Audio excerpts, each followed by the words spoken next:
Imagine going to sleep in your warm bed and waking up with freezing seawater rushing through your bedroom door. That's exactly what happened to thousands of British families on January 31st, 1953. But here's the terrifying part. Most of them never woke up at all. The sea rose 18 feet in the dead of night, smashing through over 1,000 seawalls like they were made of cardboard. 307 people died in England alone, and the government tried to keep it quiet.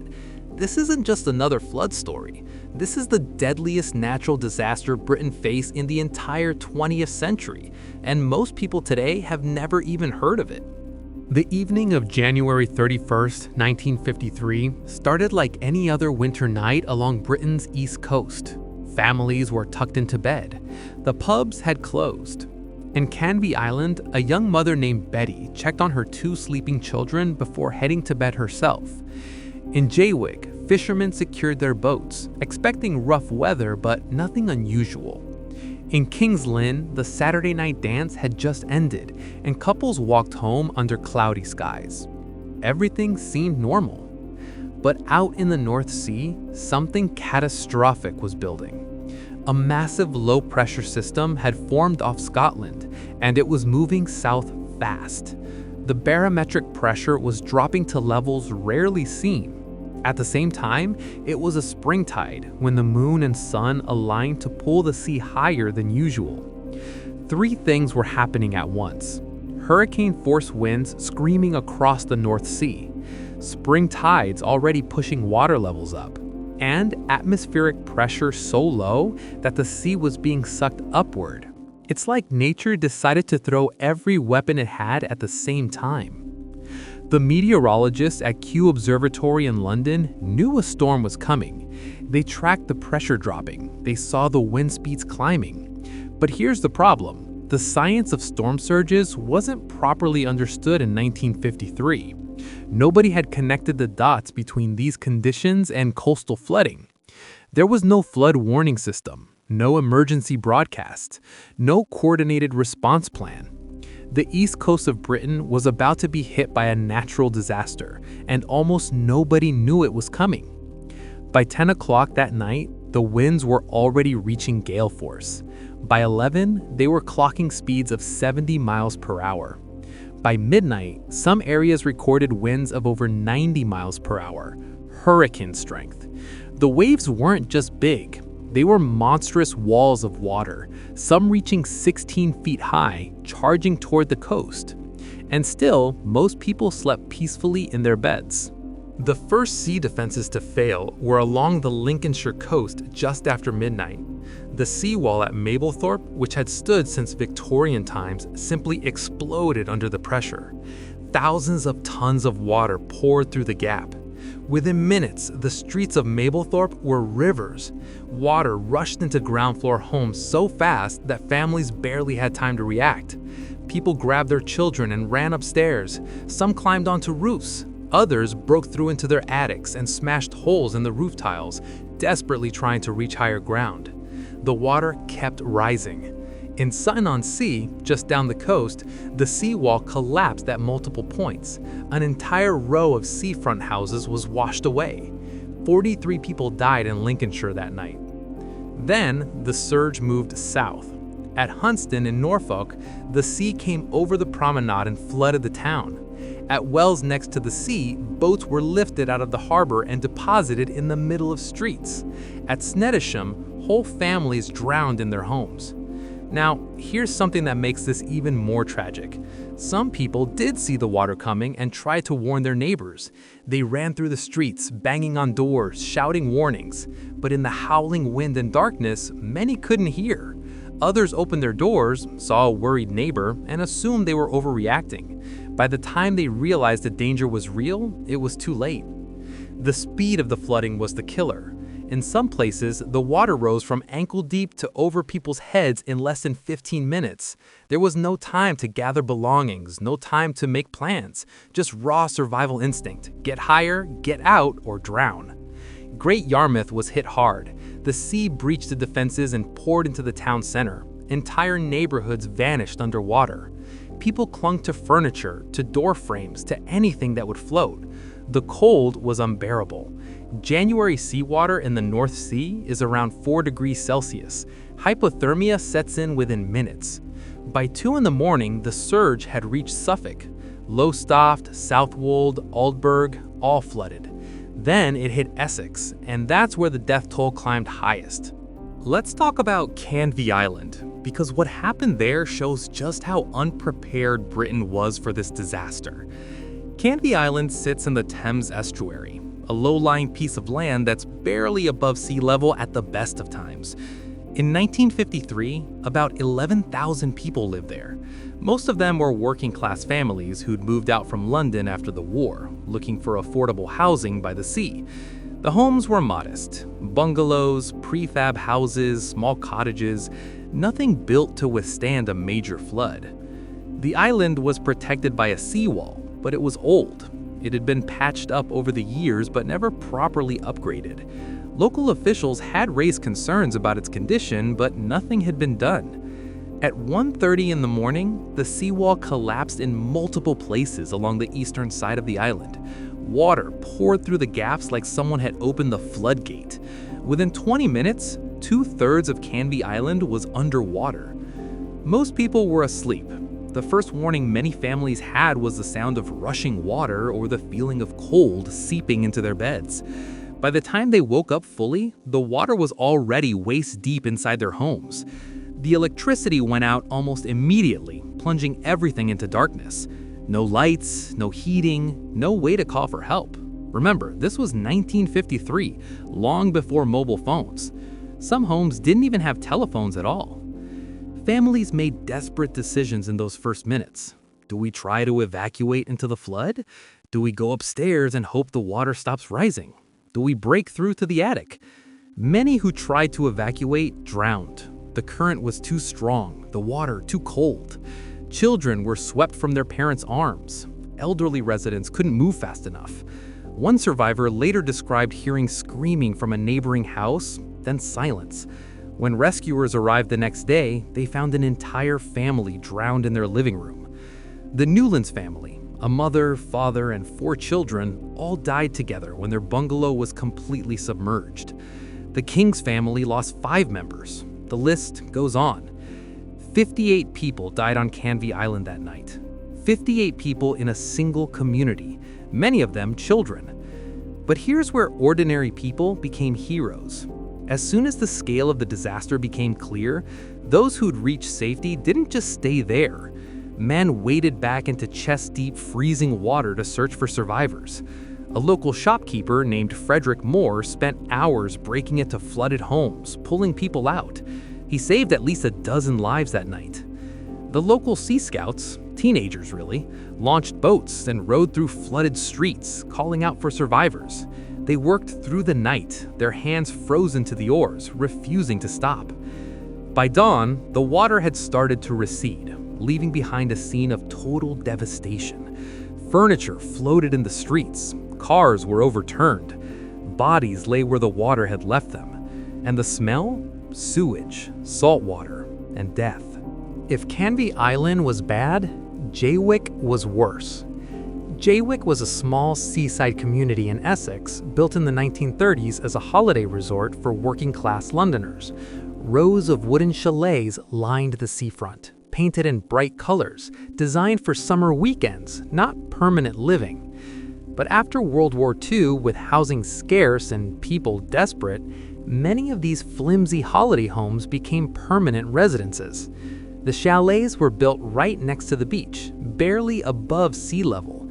There was a seawall, sure, but it was more of a symbolic barrier than a real defense. It was designed to stop beach erosion, not hold back a massive storm surge. When the flood hit Jaywick around 2:15 in the morning, it didn't just flood the area, it demolished it. The seawall disintegrated within minutes. The surge came through with such force that entire chalets were ripped off their foundations and smashed to pieces. Some were carried hundreds of yards inland before breaking apart completely. 37 people died in Jaywick. Given the small size of the community, that was a staggering percentage of the population. Rescue workers who arrived the next morning couldn't believe what they were seeing. Where streets of chalets had stood, there was now just debris, splintered wood, twisted metal, personal belongings scattered everywhere, and bodies. One rescuer described finding a mother and baby still in bed together, both drowned, both frozen solid. The bed had been carried 50 yards from where the house originally stood before becoming wedged against a telephone pole. Another team found an elderly couple who'd climbed onto their kitchen table as the water rose. The table had floated for a while, keeping them just above the water level, but eventually it had tipped over. They drowned within sight of dry land. The local postman, a man named Reese Lemming, became a legend that night. When the flood hit, he was at home with his family. He got them to safety, then immediately went back out into the chaos. For hours, he waded through freezing, chest-deep water, kicking down doors, pulling people from flooded homes. He couldn't swim. Think about that for a second. This man couldn't swim, but he spent the entire night in floodwater saving lives. He personally rescued at least 27 people. Later, he was awarded the George Medal for his bravery, but he always said he was just doing what anyone would do. Except most people wouldn't. Most people would prioritize their own survival. Lemming chose to risk his life over and over again for his neighbors. But despite his heroics and those of others like him, Jaywick was essentially wiped off the map that night. The community would eventually be rebuilt, but it would never be the same. While places like Canvey Island and Jaywick grabbed the headlines, hundreds of other communities suffered too. Smaller villages, isolated farms, places where only a handful of people died, so their stories got lost in the bigger narrative. In Lincolnshire, an entire farm family, mother, father, 3 children, drowned when their farmhouse was engulfed. Their bodies weren't found for 3 days. In Norfolk, an elderly couple refused to evacuate their cottage when neighbors warned them. They'd lived through 2 world wars and weren't about to let some water scare them. They both drowned. When rescuers found them the next day, they were holding hands. On the remote marshlands of Essex, a shepherd and his flock of 200 sheep were all swept away. His body was found 2 miles inland, tangled in a hedgerow. These individual stories add up to the final death toll. 307 people in England, 19 in Scotland, where the surge hit the east coast around Eyemouth and Berwick-upon-Tweed. Every single one was someone's child, parent, sibling, friend. And then there were the thousands who survived but lost everything. Families who watched their homes get destroyed. Farmers who saw their fields ruined by saltwater contamination. Land that wouldn't grow crops properly for years.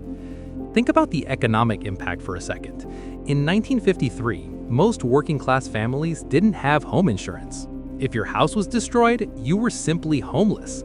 The government provided some emergency assistance, but it was basic. Temporary housing in military barracks, small financial grants that barely covered necessities. 24,000 homes were damaged or destroyed. 32,000 people were evacuated.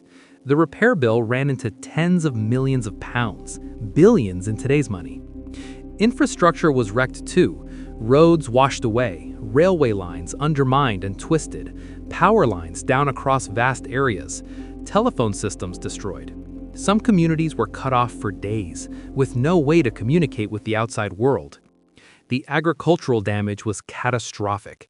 Hundreds of thousands of acres of prime farmland were flooded with seawater, mixed with sewage and industrial waste.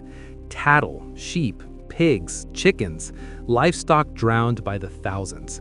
The smell of rotting animal carcasses hung over the countryside for weeks. Now, quick sidebar here. While all this was happening in Britain, the exact same storm was causing even worse devastation across the North Sea in the Netherlands. Nearly 2,000 people died there. Entire islands were submerged. The Dutch disaster made international headlines and received massive aid from around the world. But Britain's tragedy, it was almost hush up. The government was worried about national morale.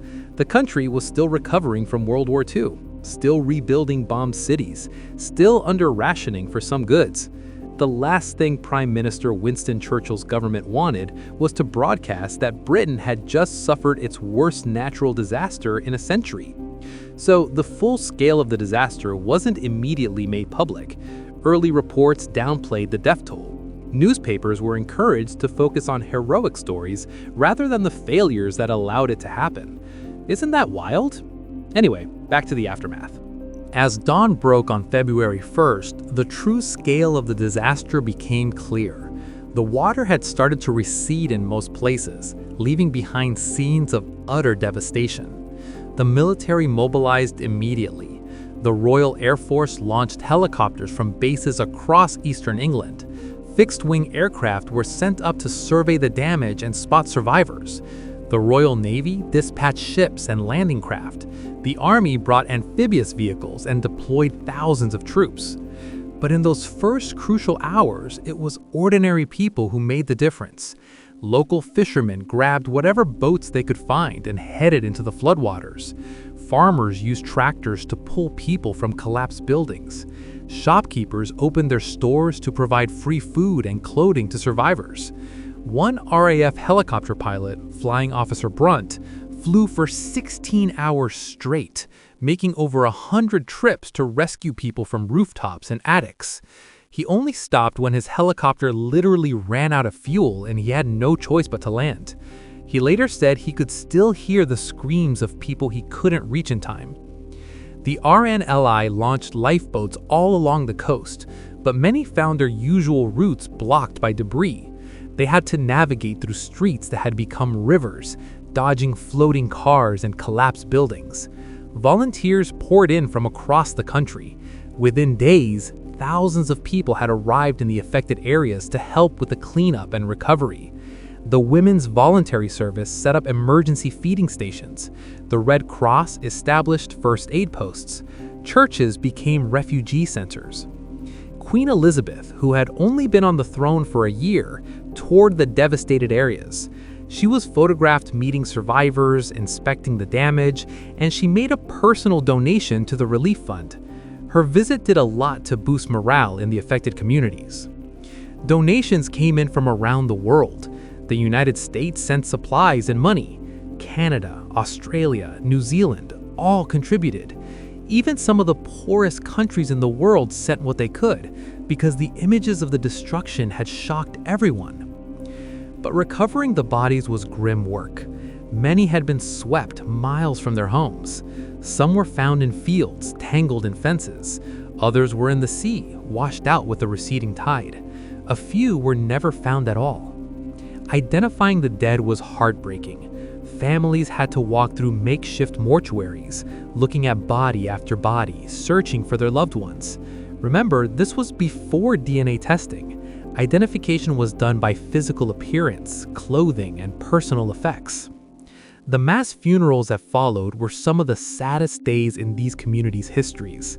Entire families buried together, rows of coffins, whole towns in mourning. In the weeks after the flood, questions started being asked. How did this happen? Why wasn't there a warning system? Why were the sea defenses so inadequate? Who was responsible? The government established the Waverley Committee to investigate the disaster and make recommendations. The committee's work was thorough. They interviewed survivors, studied the meteorological data, inspected the damaged sea defenses, and reviewed previous flood events. What they found was damning. First, they confirmed that the flood had been predictable.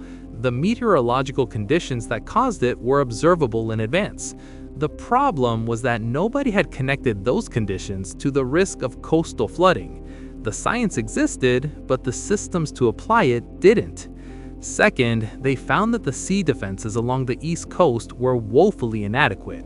Many were Victorian-era structures that had received minimal maintenance. Previous reports warning of their vulnerability had been ignored, usually because of cost concerns. Third, they discovered that there had been no coordinated emergency response plan. When the flood hit, different agencies and local authorities tried to respond, but they weren't working together effectively. Communication was chaotic. Resources were wasted through duplication or sent to the wrong places. But here's where it gets interesting. Some of the committee's findings were deemed too sensitive to release publicly.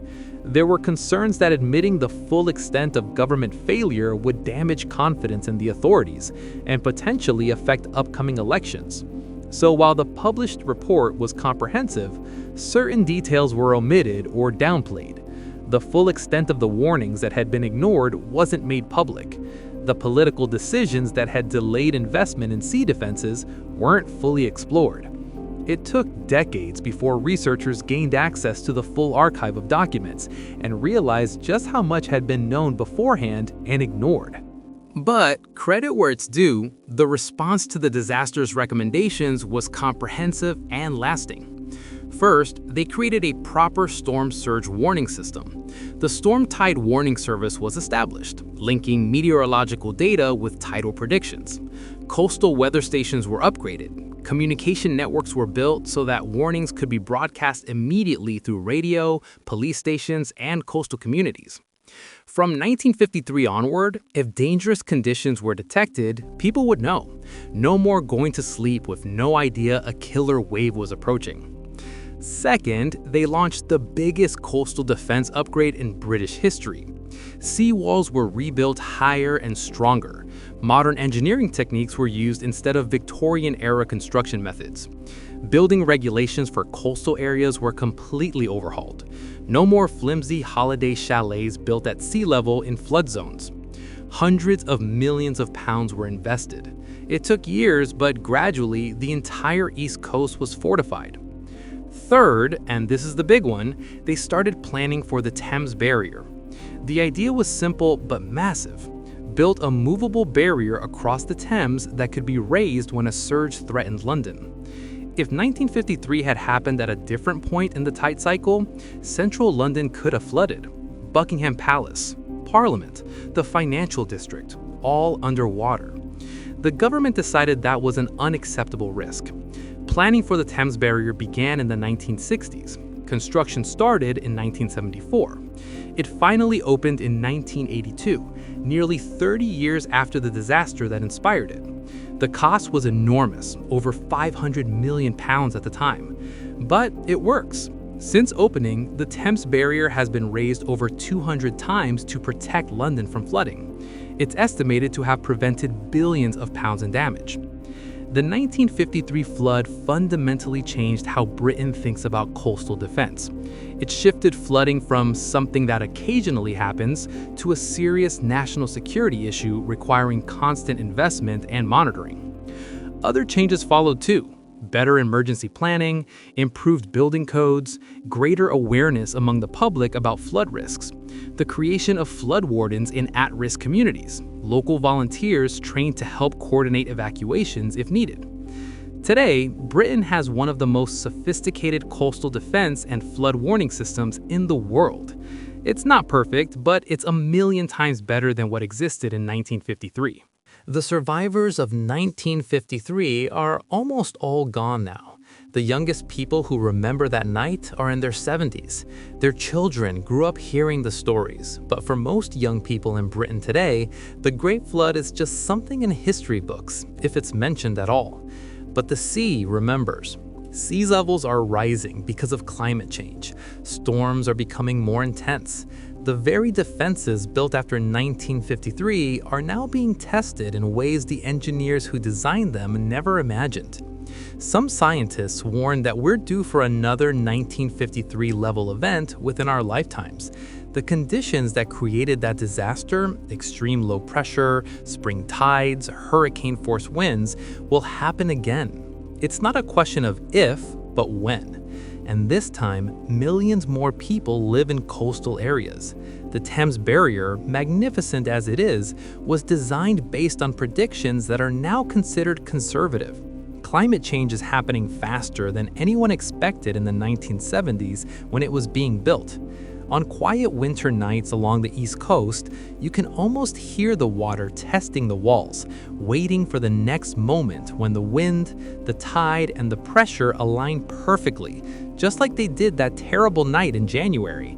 And when that happens again, not if, but when, we'd better hope the lessons learned from those 307 deaths were enough, because next time, the water might not be so forgiving. What's your connection to the 1953 flood? Did your family experience it? Or do you live in one of the affected areas? Share your story in the comments below.